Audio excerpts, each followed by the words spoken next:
Wala, mina na naman, Dave.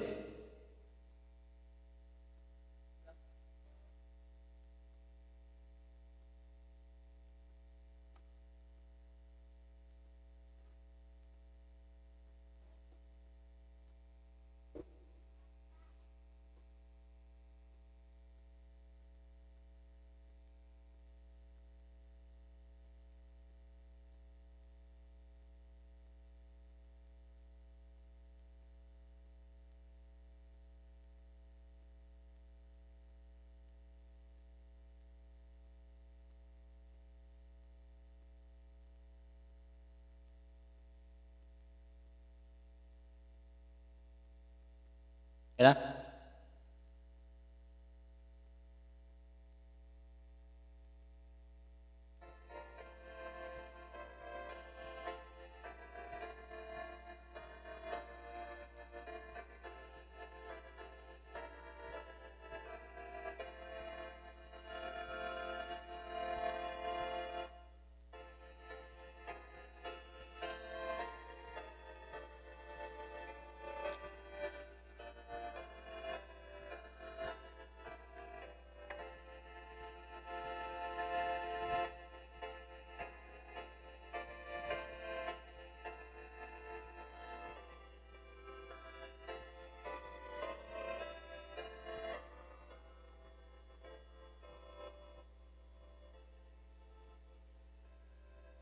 Hello? Kumusta? Kumusta kayo mga kaibigan? Kumusta po kayo muli mga kapatid? Kumusta po ang ating mga kababayan na maaring nasa mga layong lugar sa mga oras na ito? At kumusta din ang ating mga taga-subaybay? Kayong lahat, kumusta kayo? At tayo ay magpatuloy ngayon sa ating programa na Free Online Values Formation Lessons. Nawa, ang bawat isa sa inyo ay nasa maayos na kalagayan sa mga oras na ito. Kung meron man pong may karamdaman, atin pong ilapit sa Panginoon sa pamamagitan ng panalangin at pananampalataya. Amen? So, muli, ito po ang inyong lingkod, Kim Di Magnaong. Tayo po ay magpatuloy sa atin pong pag-aaral. Lesson 11. Ano po? Lesson 11 at ngayon ang topic ay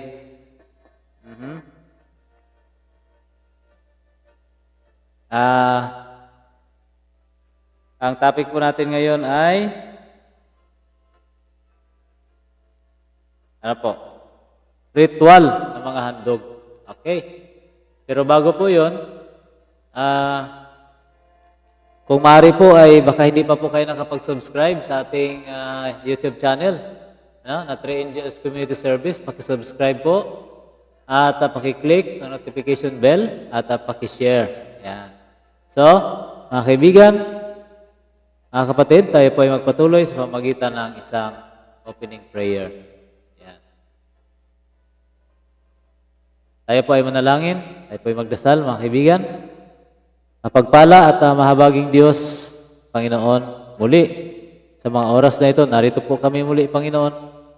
Nagpapasalamat po sa inyong kabutihan, sa inyong pag-ibig, sa inyong pag-iingat sa bawat sa amin. Salamat din sa panahon nito na kami muli ay mag-aaral ng inyong pong mga salita mula sa Biblia. Nais po namin nanayahan ang iyong banal na Espiritu na siya pong mga ngasiwa, mangunguna at tutulong sa amin sa mga bagay na ito. Salamat po sa pagdinig sa panalangin. Ipagpatawad niyo nawa ang aming mga pagkakasala laban sa inyo. Salamat po sa pagdinig sa panalangin. Sa pangalan po ni Jesus naming tagapagligtas. Amen. Okay. So, September 6, 2021, ritual at mga handog. Yan. Mga kaibigan at mga kapatid, tayo po ay patuloy. Ang sabi po dito, ang sistema at mga handog sa lumang tipan, kagaya ng masusumpungan sa Levitico, ay nag-aalok ng higit na mga halimbawa ng nakita natin kahapon. Yan. Yung ating pag-aaral kahapon, ano po? Ano po? Mga simbolo ng lumang tipan na nakaturo sa mga katotohanan sa bagong tipan. Yan. Bagaman ang mga modernong mambabasa ng Biblia, ay madalas na nilalagpasan ang mga ritual na ito. Naglalaman ang mga ito ng maraming mahalagang espiritual na katotohanan na maaring may malaking halaga roon sa mga nag-aral ng mga ito. Yan. So, basahin natin, mga kaibigan, mga kapatid. Ang mga tagubilin para sa handog ukol sa kasalanan para sa regular na Israelita. Sa aklat ng Leviticus, sa Biblia, sa aklat ng Levitico chapter 4, verse 32 hanggang 35, anong matutunan natin mula sa ritual na ito? Kahit na wala tayong sanktuaryo o templo na may altar kung saan makapag-aalay tayo ng mga handog para sa ating mga kasalanan, pag-ugnayin ang ritual na ito sa Juan 1:29 at 1 Pedro chapter 1 verse 18 to 21. Ano yung mga tagubilin tungkol dito? At ugnayin po natin ang mga talatang ito. Ito na, buksan po natin ating mga Biblia, mga kaibigan, sa Levitico 4:32 hanggang 35. Ang sabi, at ang kordero ang kanyang dalhing pinakaalay na bilang handog dahil sa kasalanan ay babaeng walang kapintasan ang dadalhin niya. 33. At ipapatong niya ang kanyang kamay sa ulo ng handog dahil sa kasalanan at papatayin ang pinakahandog dahil sa kasalanan at sa pinagpatayan ng handog na susunugin.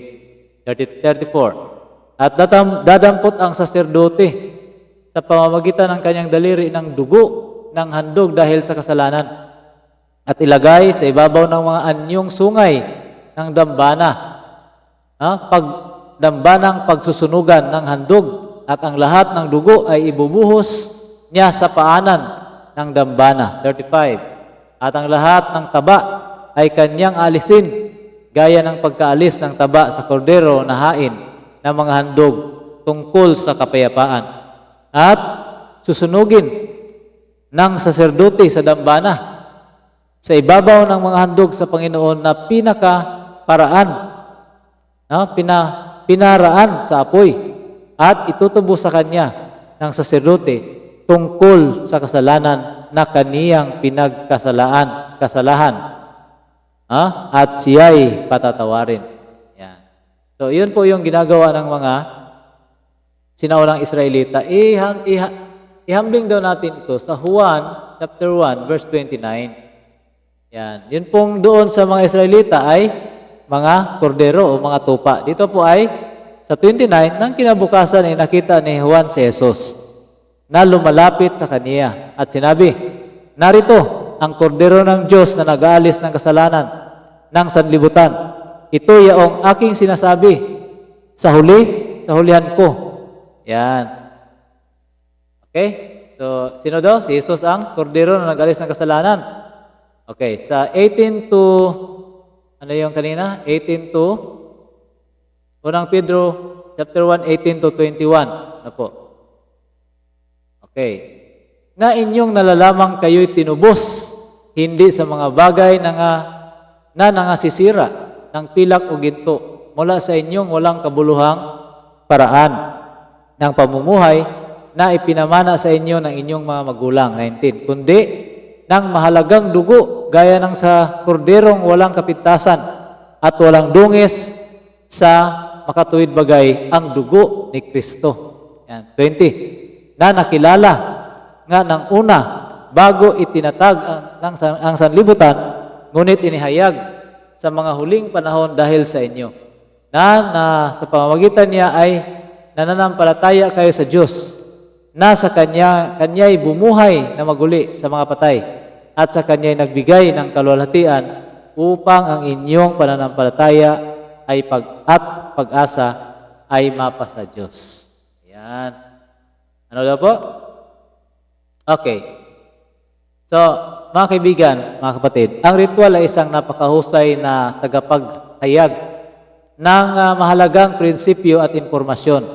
At kanilang maunawaan ito ayon sa konteksto nito. Karaniwang nangailangan ito ng espesikong panahon, particular na lugar, at mga itinalagang pagkasunod-sunod na mga kilos para maging mabisa. Tunay nga kapag binabasa natin ang buong biblical na mga atas sa Lumang Tipan tungkol sa handog, magiging malinaw na nagbibigay ang Diyos ng napaka-espesipikong detalye tungkol sa kung ano ang maihandog. Ano po? At kailan, saan, at anong ritual at pamamaraang susundin. Yan. Pinakapangunahin sa maraming mga ritual, siyempre, ay ang dugo. At ang pagwisik-wisik ng dugo. Yan. Hindi ito kaya-aya, hindi dapat maging ganito. Dahil ito'y pagharap sa pinakapangit na bagay sa sansinukob. Ano po? Iyon ay ang kasalanan. Ano ang eksaktong papel na ginagampanan ng dugo? At bakit kinakailangan itong ilagay sa mga sungay sa altar? Samantalang ang karamihan sa mga ritual na nakaugnay sa sanktuaryo ay lumilitaw sa preskriptong anyo. Preskriptong anyo. Hindi nila laging isinasama lahat ng mga paliwanag. Marahil, dahil naunawaan ng mga tao ang kahulugan ng lahat ng mga ito, matapos ang lahat ang mga tao sa Israel ay naunawaan ang kahalagahan ng dugo. Yan, Levitico 17:11. Okay. Sa pagpatuloy, yan. Ang kinuhang halimbawa mula sa Levitico chapter 4 verses 32 to 35, gayon pa man ay naglalaman ng mahalagang paliwanag sa Levitico chapter 4 verse 35, no? Gayon gagawin ng pari ang pagtubos para sa kanya, para sa kanyang kasalanan na kanyang nagawa at siya'y patatawarin. Sa gayon, ang dugo ay susi sa buong proseso ng katubusan, mga kaibigan, kapatid. Ang paraan kung paano tayong mga makasalanan ay maaring maging matuwid sa isang banal na Diyos. Ano po? Ang dugo. No? Susi sa buong proseso ng pagpapatawad. Ang nakikita natin sa mga alay na ito, kung gayon, ay isang uri, isang modelo ng kamatayan at ministeryo ni Kristo para sa kapakanan natin. Yan. So kung makita natin, yun pong ginagawa, ng mga Israelita kapag nagkasala sila, magdadala sila ng handog. At yung kanilang dalang handog, gigilitan nila ng liig, sasahurin ng dugo, at dadalhin po ng pari doon sa loob, yung saserdote, at iwisik-wisik. At papatawarin yung nagkasala. Ang kaganapan po nito ay yung si Jesus mismo. Yung sinabi ni Juan, narito ang kordero ng Diyos. Yan. Okay, so yan lang muna at ipagpatuloy naman natin bukas ang pag-aaral. So, sa pagtatapos, pag-isipan kung tungkol sa gaano talaga kasama ang kasalanan na kinakailangan ang handog, ang paghandog sa sarili at isang kaanib ng kadyusan na si Jesus upang mabayaran ito. Anong dapat ituro natin sa atin ito tungkol sa kung bakit kailangan nating umasa lamang sa biyaya at hindi kailanman sa mga gawa? Matapos ang lahat, anong may daragdag natin sa nagawa ni Kristo para sa atin? Yan. So, ang share po natin dito ay umaasa sa biyaya ng Panginoon, hindi sa mga gawa. Para mapatawad ang atin pong mga kasalanan. Okay. So, yun po, So, bago po tayo magpaalam, tayo muna ay magkaroon ng sa pagtatapos, closing prayer po tayo.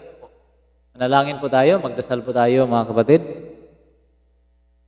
Mapagpala at dakilang Diyos na nasa langit, salamat po ng marami Panginoon sa mensahe, sa aral na inyo pong itinuro sa amin, na kung saan namin nagpag-alaman na ang dugo ay isang proseso sa pagpapatawad ng kasalanan. Kaya, Panginoon, nais po namin na sa pamamagitan po ng Banal na Espiritu, ang mga aral na ito ay amin pong may sa puso, maintindihan, maunawaan, at may lagay po sa aming isipan upang amin pong maalaala palagi na minsan ang aming Panginoon ay nagbuhos ng dugo para sa kapatawaran ng aming kasalanan. At Panginoon, patuloy po naming pinapanalangin ang aming mga taga-subaybay na inyo po nawang ingatan, palagi, na iligtas ang mga kapamakan ng grasya, at ganoon din, bigyan ng magandang kalusugan, bigyan ng malakas na immune system upang makalaban sa mga infeksyon at virus. At ang kabuhayan po namin, Panginoon, aming pinansyal na pangailangan ay inyo po nawang tugunin sa pamamagitan ng aming mga trabaho, aming mga hanapbuhay, aming mga negosyo. Pagpalain po nawa ang aming mga pinagkakitaan. At ganoon din, makatulong din po nawa kami sa mga nangangailangan na aming kapwa. Salamat po, Panginoon, sa pagdinig sa panalangin. Sa pangalan po ni Jesus naming tagapagligtas. Amen. Okay, mga kaibigan, bago po natin bukas po, no, kung kayo po ay na-bless, ano po, sa atin pong pag-aaral, pakisubscribe po mga kaibigan, mga kapatid, mga taga-subaybay. No, pakisubscribe, pakiclick ang notification bell, at pakishare ang atin pong YouTube channel na Three Angels Community Services upang marami po ang makarinig sa aral, matuto sa aral ng Panginoon natin pong ginagawa dito po sa online. Okay, maraming salamat po. At kita-kita po tayo bukas, Martes. Yan. Okay, bye-bye.